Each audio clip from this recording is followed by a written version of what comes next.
Hey, what's up guys, it's Instance here, back at it again with a new discussion video, and in this video we will talk about how to teach yourself how to code. A lot of people want to start coding but have no idea where to start, and I wanted to give some tips and advice on how I started to code. So back when I was a little 13-year-old kid, I used to have my first Samsung Galaxy S2 it was. I got it for my birthday and it was beautiful, man. It had Android gingerbread, like Android 3.0 or something, and it was amazing, and I rooted the thing so I could do more things with it. It's like jailbreaking but then for your Android phone, and I put my own custom ROM on it, and it was just awesome. And I didn't have a computer back then, so I always had to find ways to root my phone without a computer, and I knew the first time I rooted it, it was really glitchy and stuff, but for some reason it didn't glitch anymore after a while. But that's really off topic, and eventually I got my first computer. I talked my father into giving me a computer, and it was a MacBook because I said I was going to go to some school where you needed a MacBook, but eventually I didn't go because I wanted to do programming and software development.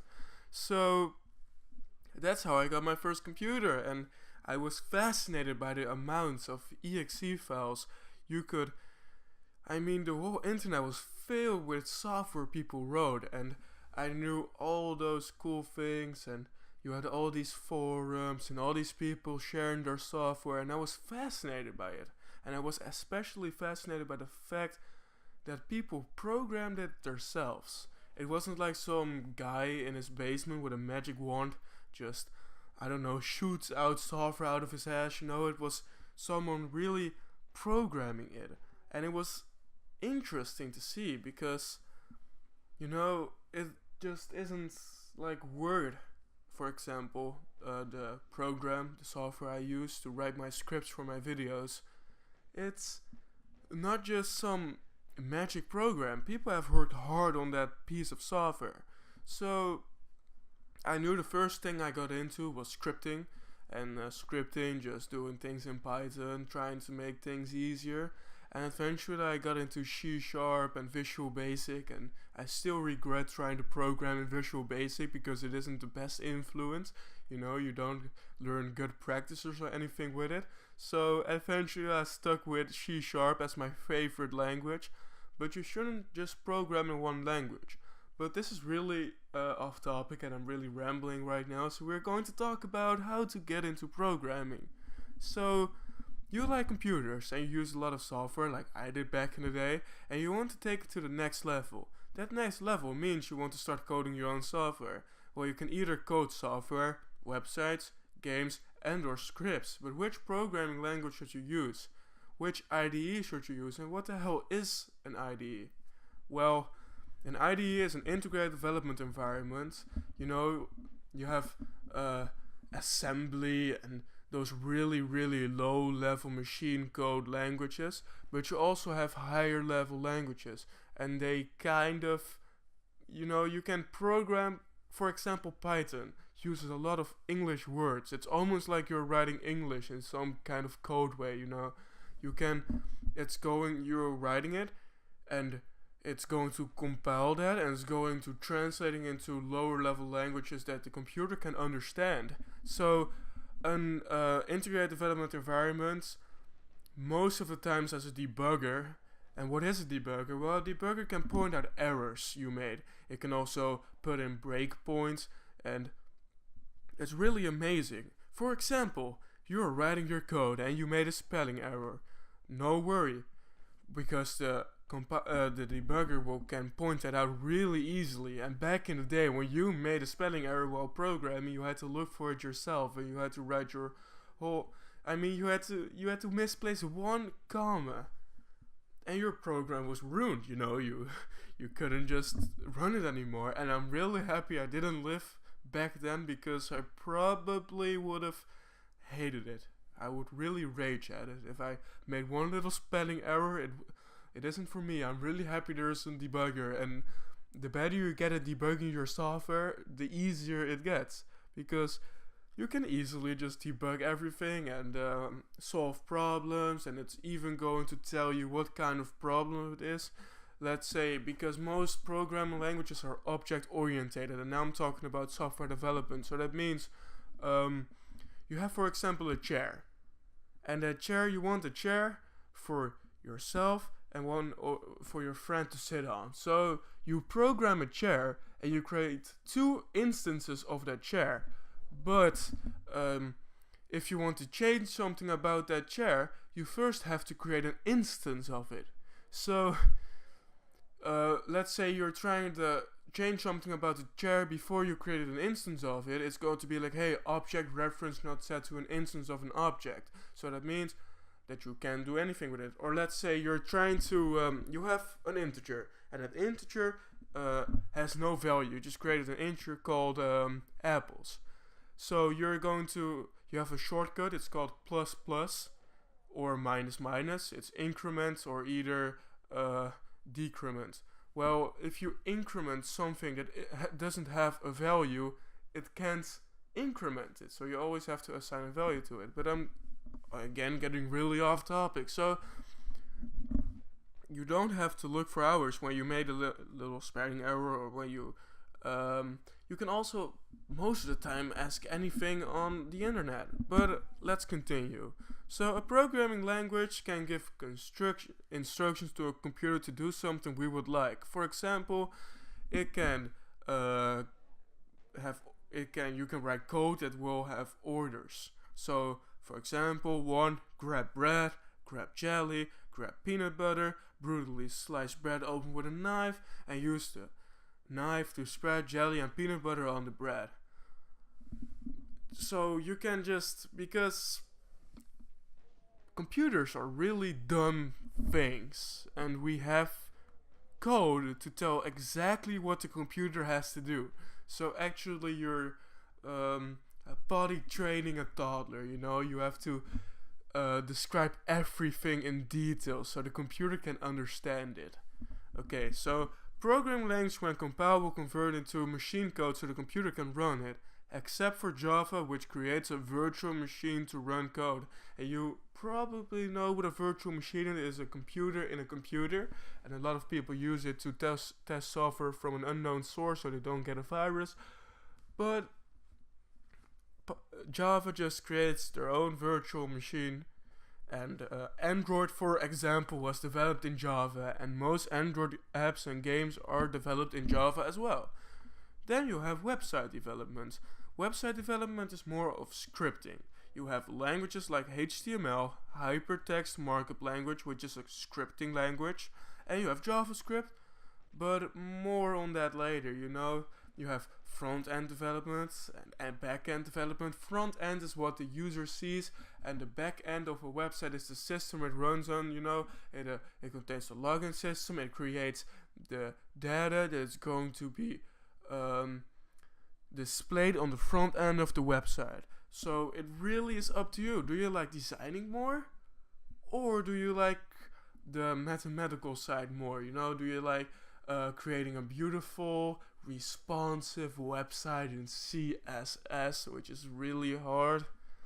Or do you like creating the back end more, which is also hard, but you know, you have to be a designer to design. Now, well, you don't have to be a designer to design, but it's a lot easier. So a lot of people who like designing, who like drawing, creating stuff, have a lot of imagination. Most of the time, when developing websites, use front end. Well, they are getting into front end.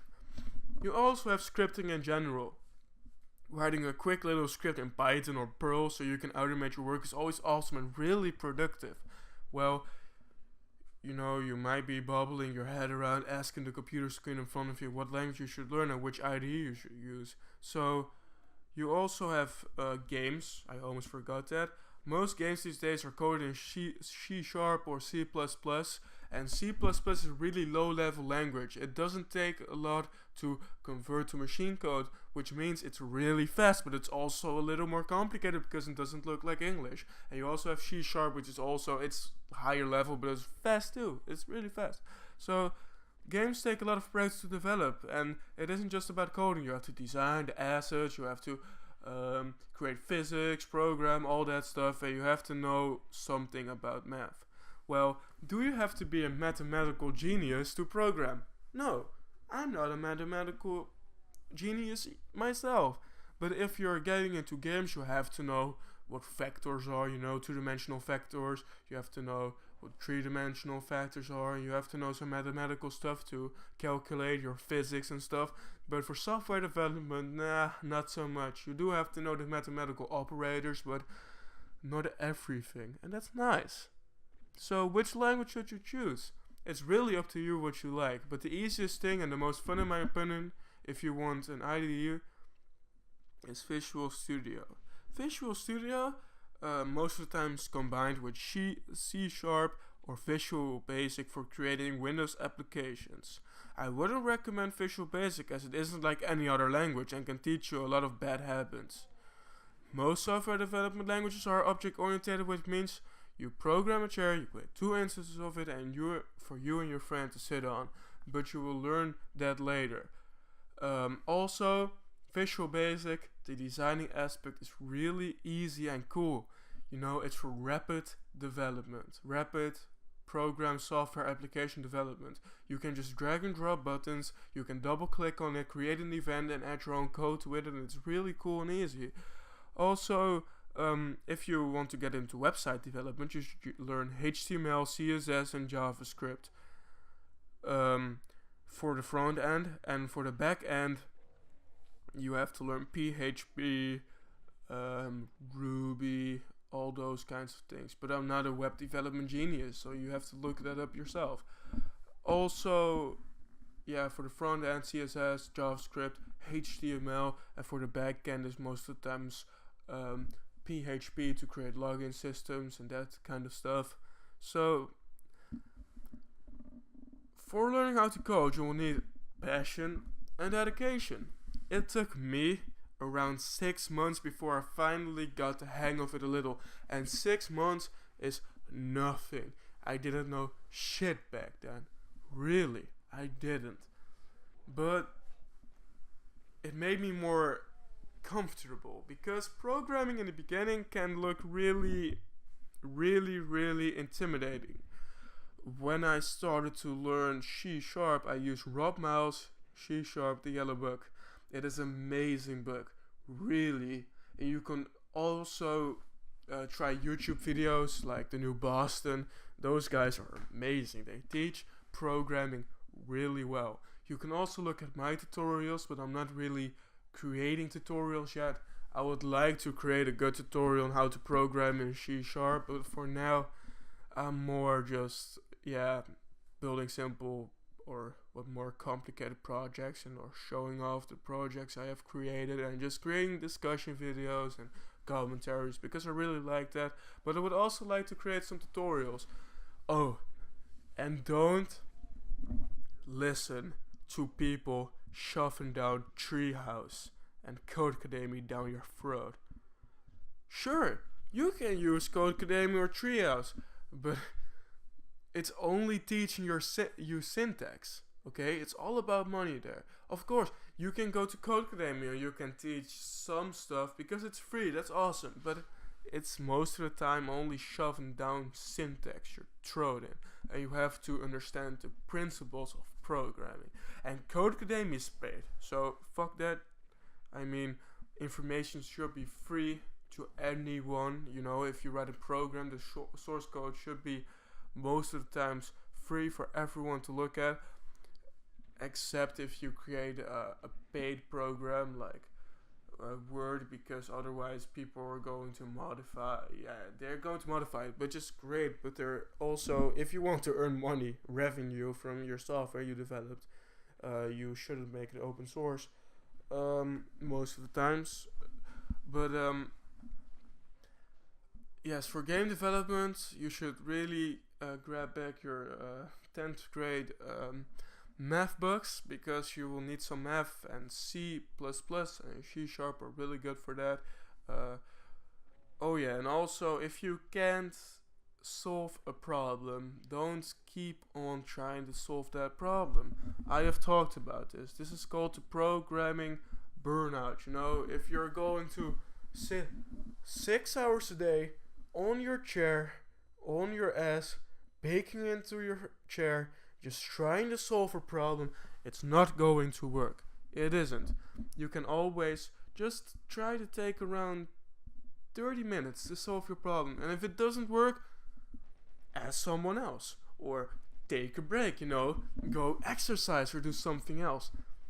And one other thing is the freshman feeling, and that is that sometimes when you're programming for around 1, 2, 3, 4, 5, 6, 10 years, you're going to come across things you didn't know yet, and other people always seem to have their shit together and know everything about everything, but you don't have to know everything, okay? It is normal to learn new stuff while programming, The technology is moving fast so quickly. It's not even funny anymore, okay? It's normal to get stuck. But just keep on trying to program every day and trying to teach yourself stuff, and you're going to become a good programmer. Well, that was it for today, guys. Have a nice day, and if you have any questions, leave them down in the comment section below. And this was Instance. Peace out.